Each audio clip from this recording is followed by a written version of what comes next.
കൊച്ചിയിലെ മഹാകവി ജി ശങ്കരക്കുറുപ്പിന്റെ സ്മാരകത്തിന് നേരെ സാമൂഹിക വിരുദ്ധരുടെ ആക്രമണം. സ്മാരകത്തിലെ LED ലൈറ്റുകളും പൈപ്പ് കണക്ഷനും തകർത്തു. ജി സ്മാരകത്തിന് സമീപത്തായി അറ്റോർണി ജനറൽ ഓഫീസിന് പണി നടക്കുന്ന സ്ഥലത്ത് നിർത്തിയിട്ടിരുന്ന മണ്ണുമാന്തി യന്ത്രത്തിനും തീയിട്ടു. സ്നേഹമോൾ നയനാൻ തയ്യാറാക്കിയ റിപ്പോർട്ട് കാണാം.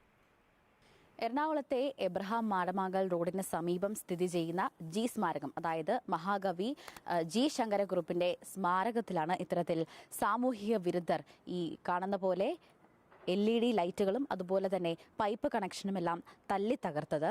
ഇവിടുത്തെ സ്മാരകം, അതായത് 2024 കഴിഞ്ഞ വർഷം ഫെബ്രുവരി 4-ാം തീയതി ഉദ്ഘാടനം ചെയ്തതാണ്. മുഖ്യമന്ത്രി പിണറായി വിജയനായിരുന്നു ഇതിന്റെ ഉദ്ഘാടന കർമ്മം നിർവഹിച്ചത്. അതിനുശേഷം വിവിധ തരത്തിലുള്ള എക്സിബിഷൻ അല്ലെങ്കിൽ ഏതെങ്കിലും ആർട്ടിസ്റ്റുകൾ വന്ന് ചോദിക്കുമ്പോൾ അവരുടെ പരിപാടികൾ നടത്താനുള്ള ഒരു വേദിയൊക്കെ ആയിട്ടായിരുന്നു ഈ സ്മാരകം ഉപയോഗിച്ച് പോന്നിരുന്നത്. ഏതായാലും ഇത് കാണുമ്പോൾ തന്നെ മനസ്സിലാകാം എന്ത് ഭംഗിയുള്ള ഒരു സ്മാരകം തന്നെ ആണ് എന്നുള്ളത്.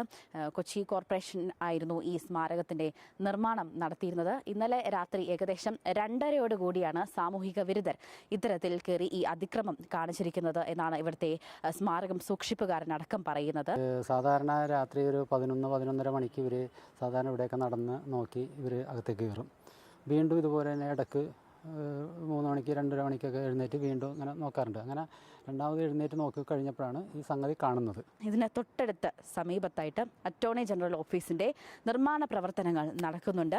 ഈ കാണുന്ന ഒരു സ്ഥലത്താണ് ഈ നിർമ്മാണ പ്രവർത്തനങ്ങൾ നടക്കുന്നത്. ഈ നിർമ്മാണ പ്രവർത്തനങ്ങൾ നടത്തിക്കൊണ്ടിരുന്ന ഒരു മണ്ണുമാന്തി യന്ത്രം പൂർണ്ണമായും സാമൂഹിക വിരുദ്ധർ കത്തിച്ചിരിക്കുകയാണ്. ഈ 2:30 ഈ സംഭവം നടക്കുമ്പോൾ ഈ തൊട്ടടുത്ത് ഈ കിടന്നിരുന്ന ഈ മണ്ണുമാന്തി യന്ത്രം കത്തിക്കരിഞ്ഞ നിലയിൽ കാണപ്പെട്ടതായിട്ട് ഇവിടുത്തെ സുരക്ഷാ ജീവനക്കാരും പറയുന്നില്ല. ഇത്തരത്തിലൊരു സംഭവം അവരുടെ ശ്രദ്ധയിൽപ്പെട്ടിരുന്നില്ല.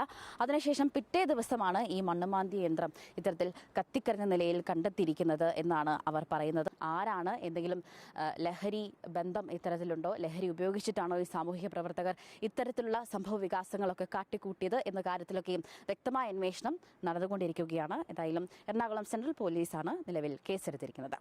കൊച്ചിയിൽ നിന്നും ക്യാമറമാൻ ശരത്തും പാട്ടുകാവിലിനൊപ്പം സ്നേഹമോൾ നൈനാൻ, മാതൃഭൂമി ന്യൂസ്.